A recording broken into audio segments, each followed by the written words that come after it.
Good morning. 10 के दमदार trades में आपका स्वागत है। अगले आधे घंटे बीरू में रहेंगे आपके साथ। मार्केट में रिकवरी आई, खैर उस पर बात करेंगे, लेकिन पहले बता दें शो में क्या क्या है। कविता जैन और राजेश पालवी पिछले शो से हमारे साथ बने हुए हैं। निर्मल बांग के विकास सालुंके और 5paisa.com के रुचित जैन जुड़ेंगे।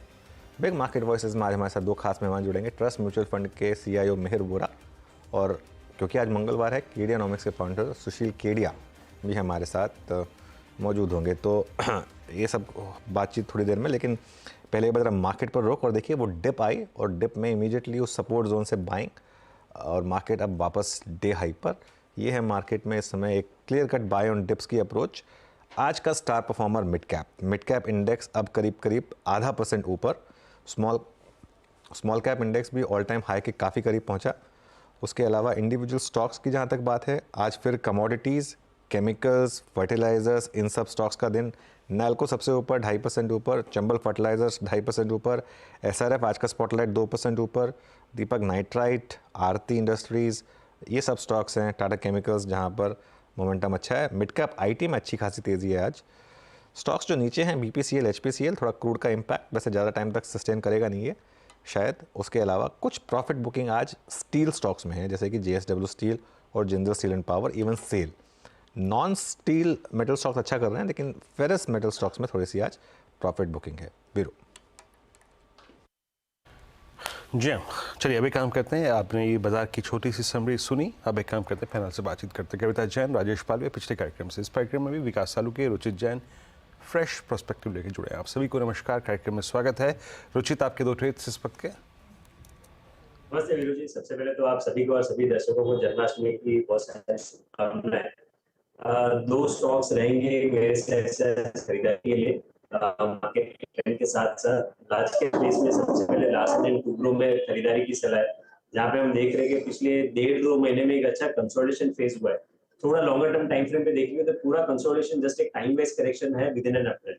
अब यहाँ से एक अप मूव के रिजम्पशन से साइंस हो रहे हैं, क्योंकि मूविंग एवरेजेस के ऊपर ब्रेकआउट दे रहा है स्टॉक और वॉल्यूम्स भी ग्रेजुअली इंप्रूव हो रहे हैं। तो L&T में यहाँ पे 3630 के स्टॉप लॉस से खरीदारी करने की सलाह दूंगा और 3800 के अराउंड के टारगेट्स ये स्टॉक में एक्सपेक्ट कर सकते हैं।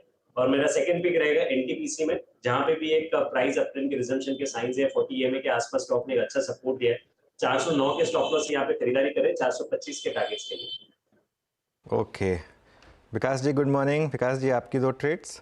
गुड मॉर्निंग वीरेंद्र जी और अरुण जी। देखो, ओवरऑल मार्केट का सेटअप यहाँ पे अभी भी स्ट्रॉन्ग देखने मिल रहा है। मुझे लगता है कि लॉरेस लैब यहाँ पे फ्रेश ब्रेकआउट यहाँ पे डाउनवर्ड ट्रेंड लाइन का देखने मिल रहा है डेली चार्ट पे, और मुझे लगता है यहाँ से एक अच्छा मूव यहाँ पे कंसीडर होते हुए देखने मिलेगा। मोमेंटम इंडिकेटर भी यहाँ पे स्ट्रांगली इंडिकेट कर रहे हैं कि यहाँ पे आपको देखने मिल सकता है। तो 480 के टारगेट के लिए यहाँ पे लॉरेस लैब को बाय करना है। 444 का एक यहाँ पे लास्ट दो ट्रेडिंग सेशन में हमने देखा है कि वहां पे एक अच्छा सपोर्ट देखने मिल रहा है। तो 444 का स्टॉप लॉस लगा के इसको बाय कीजिए 480 के टारगेट के लिए। दूसरा रहेगा PNB हाउसिंग फाइनेंस। यहाँ पे भी हमने देखा है कि लास्ट कुछ दिनों में एक साइडवाइज मोमेंटम देखने मिला था, वापस 880 के ऊपर ट्रेड करते हुए देखने मिल रहा है। तो मुझे लगता है 910 के टारगेट के लिए PNB हाउसिंग फाइनेंस को यहाँ पे बाय करना है। 870 का नीचे में एक स्टॉप लॉस लगा के इसको यहाँ से लॉन्ग पोजीशन कर सकते हैं। हमने हमारे क्लाइंट को भी ये दोनों स्टॉक रिकमेंड कर चुके हैं, तो दोनों में भी मुझे लगता है कि 1 से 2 दिन के पॉइंट ऑफ व्यू से एक पॉजिटिव रिटर्न यहाँ पे देखने मिल सकता है। तो सेकंड मेरा बाय कॉल रहेगा PNB। ओके, मीनवाइल जो हम एक्सपेक्ट कर रहे थे, सबसे पहले स्मॉल कैप इंडेक्स ने ऑल टाइम हाई हिट करा। ये अपने आप में एक मार्केट की एक स्ट्रेंथ बता रहा है आपको वीरू, कि सबसे पहले स्मॉल कैप इंडेक्स है। कि जब small cap index all time high hit करता है, mid cap index all time high hit करता है, उसका मतलब ये है कि रैली ब्रॉड बेस्ड है। रैली ब्रॉड बेस्ड है, एडवांस डिक्लाइन अच्छा है, लोगों के पोर्टफोलियो अच्छा कर रहे हैं। मेन चीज़ ये है, और इसके लिए 31 जुलाई के बाद ये एक ऑल टाइम हाई लगा है। मिड कैप इंडेक्स करीब करीब 30 पॉइंट दूर है, देखते हैं मिड कैप भी ऑल टाइम हाई लगाता है या नहीं। और शायद उसके बाद बिग बॉय का नंबर है निफ्टी अभी भी 25,034 पर है, कल के हाई के आसपास ही है, तो वहाँ पर भी शायद ऑल टाइम हाई लगे। लेकिन मेन चीज़ ये है कि स्मॉल कैप इंडेक्स में ऑल टाइम हाई लगा। चलिए फटाफट ट्रेड्स निपटाते हैं, उसके बाद एक बड़े गेस्ट हमारे साथ हैं। कविता जी, आपकी ट्रेड्स इस समय की? जी, सो इस समय मुझे लग रहा है IT से इन्फोसिस देखना चाहिए। इन्फोसिस एज ऑफ नाउ 1893 अच्छा OI एडिशन होता हुआ दिख रहा है काउंटर में। सो 1930 1950 के प्राइस टारगेट के लिए इन्फोसिस को देखा जा सकता है। 1860 का स्टॉप लॉस मेंटेन करना चाहिए। एंड एज ए डिस्क्लेमर, ये कॉल हमने हमारे क्लाइंट्स के साथ भी शेयर किया है। अनादर मुझे लग रहा है जहाँ अच्छा प्राइस एक्शन बन रहा है वो एल्केम में बन रहा है। करीबन 9% का OI इसमें जुड़ता हुआ दिखा है। 5956 के लेवल पर एज ऑफ नाउ है। For the price target of 6100 6150 के लिए एल्केम को देख सकते हैं। बाय ऑन डिप्स की स्ट्रेटेजी रखें, अराउंड 5920 तक काउंटर मिले तो यहाँ बाय करना चाहिए। स्टॉप लॉस मेंटेन करें 5873 का। ओके, चलिए अब एक काम करते हैं, आगे बढ़ते हैं और बात करते हैं बिग मार्केट वॉइसेस में। हमारे साथ बाजार पर बात करने के लिए ट्रस्ट म्यूचुअल फंड के CIO मिहिर वोरा जुड़े हैं। मिहिर जी, गुड मॉर्निंग। बहुत स्ट्रॉन्ग मार्केट, लगातार हर डिप पर बाइंग, हर ख़राब खबर पर और ज़्यादा बाइंग, और लगातार मार्केट न्यू हाइज बना रहा है। यहाँ पर आपके हिसाब से क्या अभी भी इन्वेस्टर्स के लिए मौके अच्छे हैं बाइंग करने के लिए? गुड मॉर्निंग अनुज जी। और आपने जैसे कहा कि स्मॉल कैप इंडेक्स आज न्यू हाई पे है, तो ऑब्वियसली मार्केट काफी पॉजिटिव है और ये काफी, मैं कहूंगा, ब्रॉड बेस्ड रिटेल पार्टिसिपेशन से सपोर्ट मिल रहा है मार्केट्स को। मेरे ख्याल से इंडिया की जिस तरह से लास्ट 5 साल में डेवलपमेंट हुई है मार्केट की, ये काफी मुझे लग रहा है कि एक डेमोक्रेटाइज हुई है। And unlike in the US हमारा सिचुएशन बहुत ही अलग है। US में तो हम जो S&P 500 है उसमें से अगर टॉप 7 स्टॉक्स निकाल दें तो रेस्ट ऑफ द मार्केट ने काफी अंडर परफॉर्म किया है। तो जो स्मॉल कैप्स और जो बाकी के स्टॉक्स है वहां पे बिल्कुल अंडर परफॉर्म किए हैं लास्ट पिछले 3 साल में। इंडिया का बिल्कुल उल्टा है, स्मॉल कैप्स और मिड कैप्स ने बहुत ज्यादा आउट परफॉर्म किया है। तो मेरे ख्याल से ये डेमोक्रेटाइज हो रही है market, broad based retail participation हो रही है, वो हमारे डेमोग्राफिक्स से रिफ्लेक्शन भी है कि हम यंग कंट्री है और फास्टर ग्रोइंग कंट्री है। तो फास्टर ग्रोइंग कंट्रीज में डायनेमिज्म अगर है तो ये स्मॉल कैप मिड कैप में ही स्टॉक सिलेक्शन मिलता है हमें। तो मेरे ख्याल से ये फिनोमिनन हम देख रहे हैं of a young country growing very fast. Okay, तो मिहिर जी, इस समय थीम्स क्या बैक कर रहे हैं? आप कहाँ पर इस समय आपको लग रहा है कि पैसा बनेगा? देखिए, थीम्स तो हमारी काफी कंसिस्टेंटली यही रही हैं कि इंडिया को अगर 7% 8% GDP ग्रोथ करना है तो 2-3 चीजों का टेलविंड चाहिएगा, और वो जो अभी हमें दिख रहा है।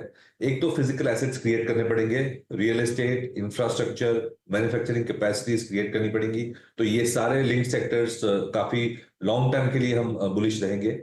Second is savings has to support that. तो जो फाइनेंशियलाइजेशन ऑफ सेविंग्स है वो हमें दिख रहा है। तो उसमें हम कहेंगे, of course banking and NBFC तो होते ही हैं उसमें, लेकिन जो अदर सेक्टर्स हैं जो कैपिटल मार्केट्स के, जैसे asset management, wealth management, insurance, broking, ये सब सेगमेंट्स भी अच्छी तरह से ग्रो करेंगे क्योंकि सेविंग्स को चैनलाइज कर रहे हैं फाइनेंशियल मार्केट्स में। और थर्ड टीम अगर हम देखें तो एक है कि प्रीमियम कंजम्पशन की, जैसे वेल्थ इफेक्ट हो रही है, जैसे इनकम लेवल्स बढ़ रहे हैं तो प्रीमियम आइटम्स की कंजम्पशन बढ़ रही है। तो अगर मैं ब्रॉडली देखूं तो ये सारी जो थीम्स हैं, सेक्टर्स हैं, वो डोमेस्टिक लिंक्ड है। तो डोमेस्टिक इकोनॉमी हमारे ख्याल से for the long term global economy से काफी अच्छा ज्यादा ग्रो करेगी। तो हमारे जो सेक्टर्स फेवरेट्स हैं वो सारे डोमेस्टिक लिंक सेक्टर्स हैं। ग्लोबली लिंक सेक्टर्स जैसे कि IT है, मेटल्स है, एनर्जी है, कमोडिटीज हैं, उस पर हम नेगेटिव रहेंगे for a long period of time. Okay, Mihir ji नमस्कार, वीरेंद्र बोल रहा हूँ डेली स्टूडियोज से। आपके जितने भी फंड साइजेस में दिख रहा था वहाँ पे ट्रस्ट के फ्लेक्सी कैप फंड का जो last reported I think AUM है उसमें सबसे ज़्यादा पैसे हैं, 670 करोड़ रुपए का। अभी आप इन्वेस्टर्स स्पेशली जो म्यूचुअल फंड्स के थ्रू अप्रोच करते हैं, क्या फ्लेक्सी कैप की ज़्यादा वकालत करेंगे इस वक्त? देखिए, फ्लेक्सी कैप ऐसी कैटेगरी है जहां पे मैं कहूंगा कि कोई फर्स्ट टाइम इन्वेस्टमेंट करता है तो ये एक डिफॉल्ट फंड होना चाहिए, क्योंकि उसमें इन्वेस्टर को डिसाइड नहीं करना होता है कि कौन से मार्केट कैप बकेट में कितना डालेंगे, ये फंड मैनेजर डिसाइड करता है। तो एक इजी हो जाती है decision entry to the market के लिए। जब आप स्पेशलाइज फंड्स के लिए जाते हो, जैसे कि स्मॉल कैप फंड या सेक्टोरल फंड या थीमेटिक फंड, तो उसमें जो कॉल है वो आपको लेनी पड़ती है एज एन इन्वेस्टर। तो वो little more level of sophistication चाहिए, शायद आपको इन्वेस्टमेंट एडवाइजर को भी कंसल्ट करना चाहिए। तो मैं कहूंगा कि फ्लेक्सी कैप एक ऐसी कैटेगरी है जहां पे चॉइस फंड मैनेजर करता है कि स्मॉल कैप में, मिड कैप में कहाँ पे बेटर स्टॉक पिकिंग हो रही है, वो हिसाब से पोर्टफोलियो बन पाता है। That's the reason why I think starting के लिए ये ठीक है। As you grow more sophisticated और आप अपने कॉल ले सकते हैं एडवाइजर के साथ मिलके, तो of course you can go for the thematic and the other funds. Okay अच्छा, अब एक बार फिर से लौट के आते हैं नंबर्स पे, सेक्टर्स पे, स्पेसिस पे। इस वक्त तीन चीज़ें बहुत अच्छा कर रही हैं आज तो नहीं खैर एग्जैक्टली, बट मेटल्स और इसमें केमिकल्स हो गया अगेन, ग्लोबल और आई थिंक तीसरा आईटी। अब यूएस में अगर अगले 3-4 महीने में 2 इंस्टेंसेस में अगर रेट कट्स होते हैं मेहर जी, स्पेशली ये globally linked 3 space chemical, IT और मेटल्स, आपको लग कैसे रहे हैं इस पर चेस करने लायक, एटलीस्ट कब तक? बिल्कुल, तो अब आपने एक ब्रॉड क्वेश्चन पूछा है, बहुत अच्छा क्वेश्चन है, क्योंकि हमने अभी बात करी कि हम डोमेस्टिक सेक्टर्स पे ज्यादा पॉजिटिव हैं कंपेयर टू ग्लोबल सेक्टर्स। लेकिन ये आप तीनों जो सेक्टर आपने बताए, आईटी, केमिकल्स और मेटल्स, वो तीनों के ड्राइवर अलग है। मेटल्स सबसे पहले मैं कहूंगा कि की ड्राइवर हमेशा उसका चाइना रहेगा, क्योंकि चाइना सबसे बड़ा मेटल प्रोड्यूसर भी है और सबसे बड़ा कंज्यूमर भी है। ऑलमोस्ट 60-70-80% जो प्रोडक्शन और कंजम्पशन है वर्ल्ड की, वो चाइना में होती है। चाइनीज इकोनॉमी इतना अच्छा नहीं कर रही है और उनकी डेमोग्राफिक्स भी ऐसी है कि वो सपोर्ट नहीं कर पाएगी लॉन्ग टर्म ग्रोथ। तो मेरे ख्याल से मेटल्स का जो बेस्ट टाइम था लास्ट 10-15-20 साल में, वो ओवर हो गया है। मेरे इंडिया ऑफ कोर्स बढ़ेगा, but I don't think China जितनी डिमांड बहुत जल्दी आएगी। तो मेरे ख्याल से मेटल्स पे हम अभी भी स्ट्रक्चरली नेगेटिव रहेंगे। Second is IT. IT completely link to the US markets है और उसमें हमें लग रहा है कि while the worst is over, अभी भी जो ग्रोथ रेट्स आ रही है वो अभी भी सिंगल डिजिट के हिसाब से है। तो हम 9-11% की बात कर रहे हैं अच्छी कंपनीज की, इनफैक्ट 6-11%। तो मैं कहूंगा ये एक डिफेंसिव सेक्टर है, steady low growth but good quality sector में कहूंगा। ऐसी कम कंपनियां हैं जहां पे जो अग्रेसिव ग्रोथ की बात करें वो सारी मिड कैप्स में है। तो आईटी में हमारी चॉइस मिड कैप्स में ज्यादा है, जहां पे बिजनेस मॉडल थोड़ा अलग है। बट जो लार्ज कंपनीज हैं उस पर हम इतना पॉजिटिव नहीं है, क्योंकि ये स्टडी है, कंसिस्टेंट है, लेकिन हाई ग्रोथ नहीं है। हाई ग्रोथ के लिए हम डोमेस्टिक सेक्टर्स में ज्यादा देख रहे हैं। और थर्ड आपने बात करी जो केमिकल सेक्टर की, उसमें मेरे ख्याल से लॉन्ग टर्म अच्छी पॉजिटिविटी आ रही है। 2-3 इसमें टेलविंड मैं कहूंगा। एक तो चाइना प्लस वन की स्ट्रेटेजी में अच्छा बैठ रहा है, काफी सारी मल्टीनेशनल्स जो है इंडिया में सोर्सिंग का बेस बनाना चाहती है for chemicals and other things. तो इसमें हमने देखा है कि कंपनीज काफी इवॉल्व हो चुकी हैं, हमारी कोर स्ट्रेंथ भी है केमिस्ट्री में, और काफी सारी जो कंपनीज हैं उन्होंने लास्ट 2-3 साल में कैपेसिटीज 50-100% तक बढ़ाई है। चाइना ने लास्ट ईयर प्रोडक्शन शुरू किया, रीस्टार्ट किया था, तो उसकी वजह से हमने प्रेशर देखा। बट मुझे लगता है नेक्स्ट 2-3 क्वार्टर्स में ये प्रेशर कम हो जाएगा और केमिकल कंपनीज जो अच्छी कैपेसिटीज डाल के बैठी हैं उनकी यूटिलाइजेशन से मेरे ख्याल से अच्छा एक अपस्विंग दिख सकता है हमें। तो ये तीनों सेक्टर मैं कहूंगा अलग डायनेमिक्स हैं और ये हमारे व्यूज हैं। ओके अच्छा लेकिन ओवरऑल लार्ज कैप बैंक्स पर, प्राइवेट बैंक्स पर अब ये क्या व्यू बन रहा है? जो इतनी अंडर परफॉर्मेंस चल रही है बड़े बैंकों की, वो कब तक कंटिन्यू करेगी? देखिए, बैंकिंग के बिना तो हम जीडीपी ग्रो नहीं कर सकते। पिछले 3-4 क्वार्टर में मैं ये कहूंगा कि बैंकिंग ने अंडर परफॉर्म किया है, क्योंकि आरबीआई ने लिक्विडिटी और जो मॉनेटरी पोजीशन है काफी टाइट रखी थी। नेट इंटरेस्ट मार्जिन्स में वो उसका इम्पैक्ट आया था। लेकिन मुझे लग रहा है कि जैसे जैसे हम रिकवरी देख रहे हैं तो वो डिमांड भी तो आनी है। मार्जिन प्रेशर, आई थिंक जिस तरह से फेड का जो रवैया है, सितंबर में हम रेट कट एक्सपेक्ट कर रहे हैं, इनफैक्ट 3 या 4 रेट कट यूएस के एक्सपेक्ट कर रहे हैं, और उसके 2-3 बाद, उसके 3 या 4 महीने बाद इंडिया में भी रेट कट शुरू हो जाएंगे। तो मेरे ख्याल से जो टाइटनेस की जो पराशक्ता थी, जो पीक थी, वो मेरे ख्याल से वो अब कम हो चुकी है। और धीरे धीरे करके मेरे ख्याल से लिक्विडिटी का जो सिचुएशन है, डिपॉजिट ग्रोथ वगैरह, वो रिटर्न होगी। Good thing is that balance sheet में काफी क्लीन अप हो चुका है, तो banks are well capitalised, NBFC are well capitalised, valuations भी अच्छे हो चुके हैं। अब सिर्फ हमें वेट करना है क्रेडिट ग्रोथ का, जो मुझे लगता है अगले 2-3 क्वार्टर में आ जाएगा। अच्छा महेश जी, आखिरी प्रश्न आपसे यहाँ पे, बट एक बिहेवियर मार्केट का और था। आई मीन जून में, जुलाई में जब इलेक्शन रिजल्ट्स आया, जब बजट आया, दोनों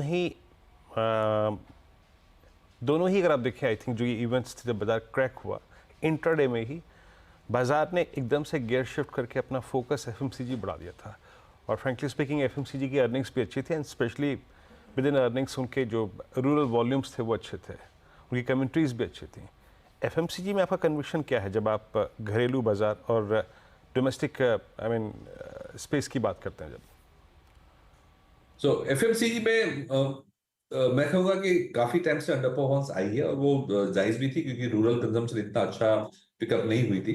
अब जाके हम देख रहे हैं धीरे धीरे करके वॉल्यूम ग्रोथ आ रही है एफएमसीजी में।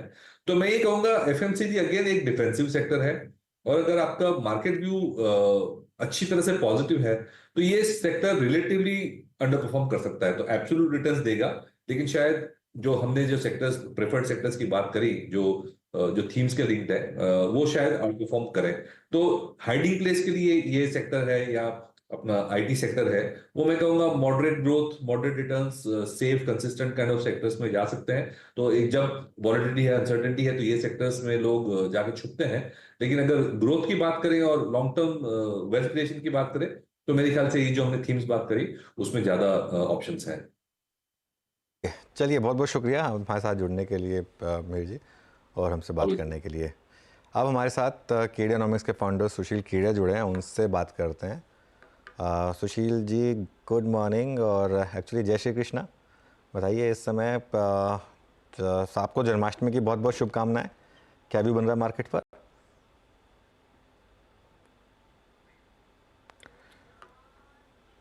ओके, आई थिंक थोड़ा सा कुछ इशू आ रहा है। एक बार ज़रा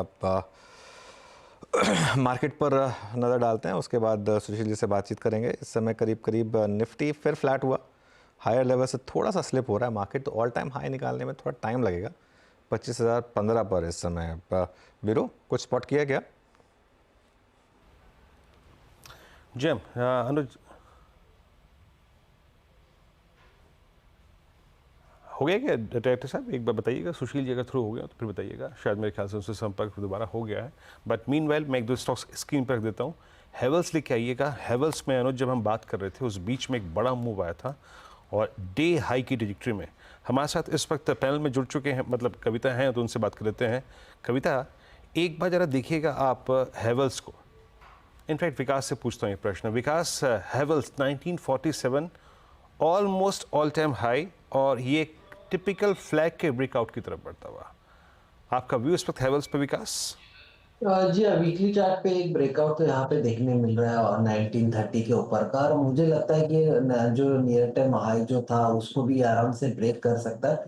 2020 का नेक्स्ट इंपॉर्टेंट एक्सटेंशन लेवल यहाँ पे देखने मिल सकती है। नीचे में जो इंपॉर्टेंट सपोर्ट देखने मिलेगा 1910 1900 के आसपास इंपॉर्टेंट सपोर्ट देखने मिलेगा। तो यहाँ से 2000 के ऊपर की रेंज इस काउंटर में मुझे लगता है आते हुए देखने मिल सकती है। तो ओवरऑल सेटअप यहाँ पे पॉजिटिव देखने मिलेगा। ओके, चलिए अब सुशील केडिया के पास चलते हैं। सुशील जी, जय श्री कृष्णा। बताइए, क्या बन रहा है मार्केट पर? मार्केट देखिए, नैस्डैक ने सेल सिग्नल दे दिया, और एसएनपी हो सकता है वो सेल सिग्नल आज दे, और अपनी निफ्टी प्रीएम्प्टिव बात है, यहाँ सावधान रहने की जरूरत है। हो सकता है एक दो दिन में निफ्टी में भी आ जाए, और नहीं आएगा तो फिर दोबारा आगे तेजी चलाएंगे। तो हमने लास्ट वीक जो अनुज अपने सारे क्लाइंट्स को सलाह दी थी, 100 रुपए का नया माल लेने के पहले आप 100 रुपए का पहले माल बेचो। हम नेट लॉन्ग ही है, सेम पोजीशन मेंटेन्ड है। देखो, अगर आज आप लोग जन्माष्टमी मना रहे हो तो मैं थोड़ी सी आपको भगवान से जोड़ के इस बात को बताता हूँ। भगवान लगातार हर व्यक्ति से बात कर रहा है, और जब तक आप भगवान से लगातार प्रेम नहीं करोगे उस बात को सुन नहीं पाओगे।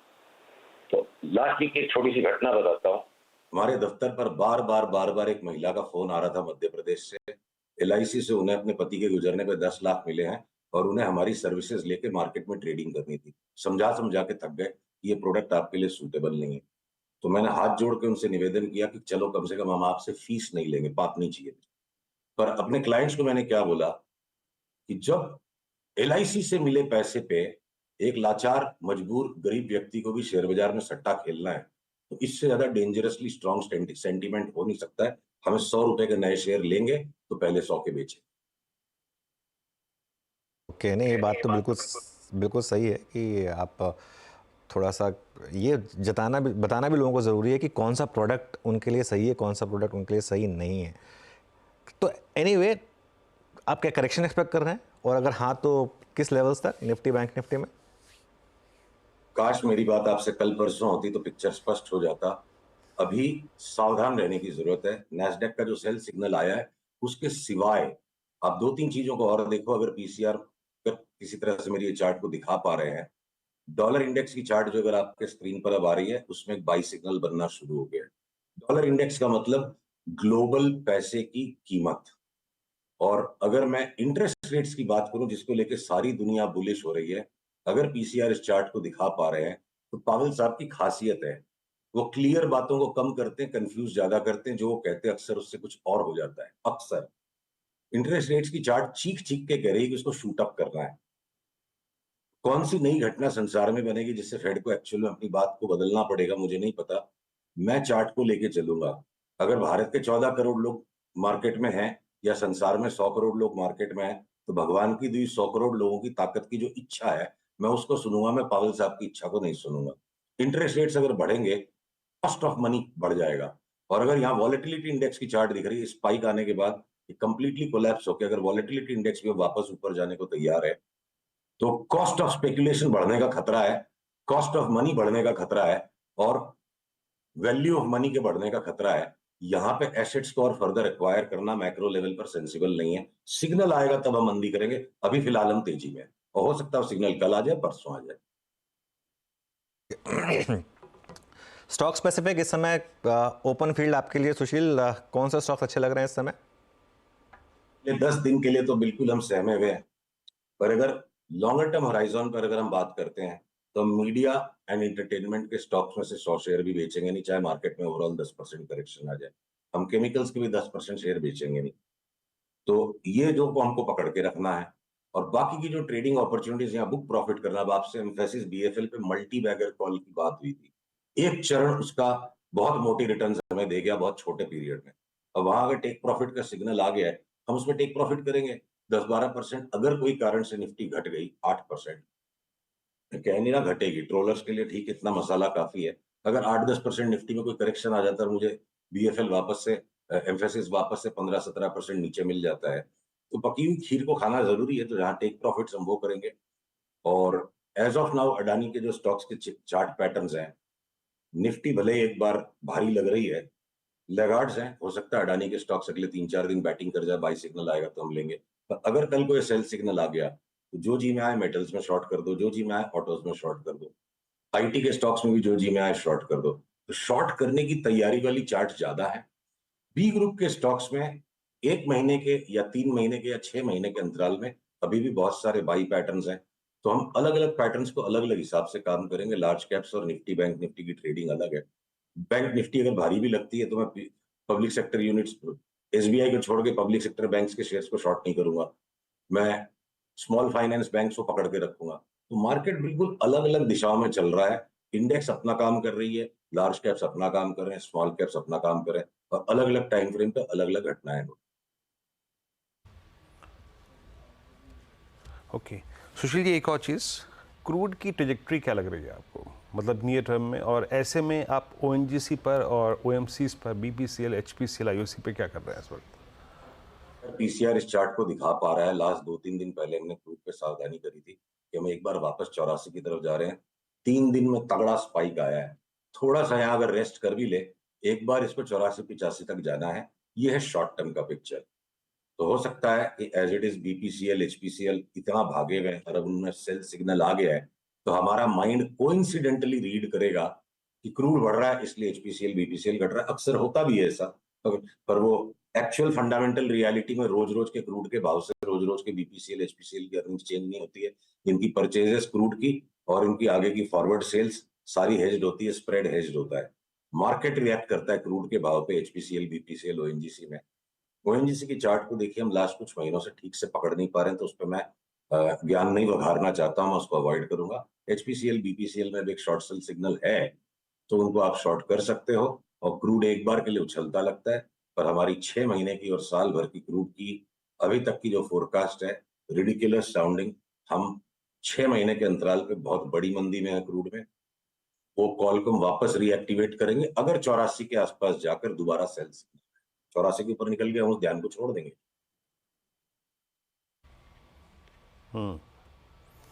अच्छा, जो आपने बात कही अभी कुछ देर पहले कि ऑटो में जहां मर्जी बेचिए, लेकिन आपके सबसे प्रेफर्ड स्पेस में, मतलब इसी स्पेस में प्रेफर्ड शॉर्ट्स क्या हैं? टाटा मोटर्स को आप देखिए सुशील जी, जून जुलाई अगस्त सितंबर, मतलब अगस्त तक जूझ रहा है स्टॉक।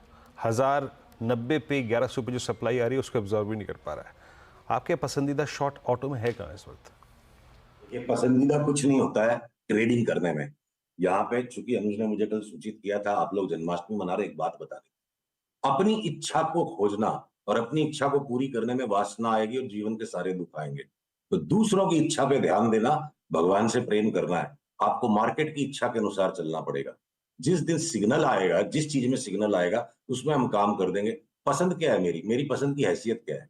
बाजार की हैसियत के अनुसार मुझे चलना पड़ेगा, बाजार की सेवा करनी पड़ेगी। पसंदीदा मेरे लिए तो कुछ नहीं। तो अगर हीरो मोटो कॉर्प में सेल सिग्नल आएगा उसको बेच देंगे, टाटा मोटर्स में आएगा उसको बेच देंगे, जिसमें सिग्नल आएगा उसको बेच देंगे। जो तुमको हो पसंद वही बात करेंगे, मार्केट को जो पसंद होगा वही करेंगे। मेरी पसंद की क्या हैसियत है? तो मार्केट को इस समय क्या पसंद है? शॉर्टिंग आइडियाज़ तो हो गए, कुछ लॉन्ग आइडियाज़ भी डिस्कस कर लेते हैं, क्योंकि अगर मार्केट चला और मिड कैप स्मॉल कैप चले तो कहीं तो लॉन्ग बनेंगे। जो हमारे नॉन लॉन्ग्स है उसके सिवा हमने और कुछ भी, एक बार 2-3 दिन के लिए सारी चीजों को सस्पेंड करने का इरादा किया। टेस्टी बाइट्स उसको पकड़ के रखेंगे, एंजल ब्रोकिंग को पकड़ के रखेंगे, ईज माई ट्रिप में कोई बाई सिग्नल अगर आ गया तो हम ले लेंगे, अडानी के स्टॉक्स को पकड़ के रखेंगे, केमिकल्स के 100 शेयर बेचने नहीं है, मीडिया और एंटरटेनमेंट के 100 शेयर बेचने नहीं है। और ट्रेडिंग होराइजन के ऊपर में ऑटो, अब एफएमसीजी में भी एक एक करके टेक प्रॉफिट्स बनना शुरू हो गए। Short selling is too aggressive in them. Auto, metals और आईटी, इनमें जहां सेल सिग्नल आएगा शॉर्ट करेंगे। तो बाजार के अंदर भी बहुत सिलेक्टिव काम है और एक बार अगले 2-3 दिन के लिए थोड़ी सी सांस को रोक के सिग्नल को देखना चाहिए। जो ग्लोबल मार्केट्स का पिक्चर है, डॉलर इंडेक्स वापस जोर से उछलने को तैयार है, क्रूड बढ़ रहा है, आपकी वॉलेटिलिटी इंडेक्स खतरनाक जंक्चर पर है और इंटरेस्ट रेट्स में बहुत बड़ा धोखा होने की संभावना है। हम सब की इच्छा है हम अपनी बुद्धि के अनुसार चले, पावेल साहब हमारी बुद्धि को भ्रष्ट कर देते हैं। मार्केट की चार्ट बोल रही है इंटरेस्ट रेट्स बढ़ेंगी, तो मैं सिग्नल का वेट कर रहा हूं।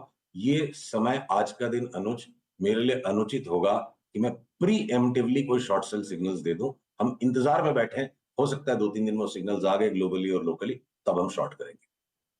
ओके, चलिए सुशील जी, बहुत बहुत शुक्रिया आज हमारे साथ जुड़ने के लिए, और आपको फिर से एक बार जन्माष्टमी की बहुत बहुत बधाइयाँ। चलिए अब एक काम करते हैं, एक बार जरा मार्केट का रुख करते हैं। निफ्टी अभी भी ग्रीन में है, लेकिन मतलब ऑल टाइम हाई पर थोड़ा अटक रहा है।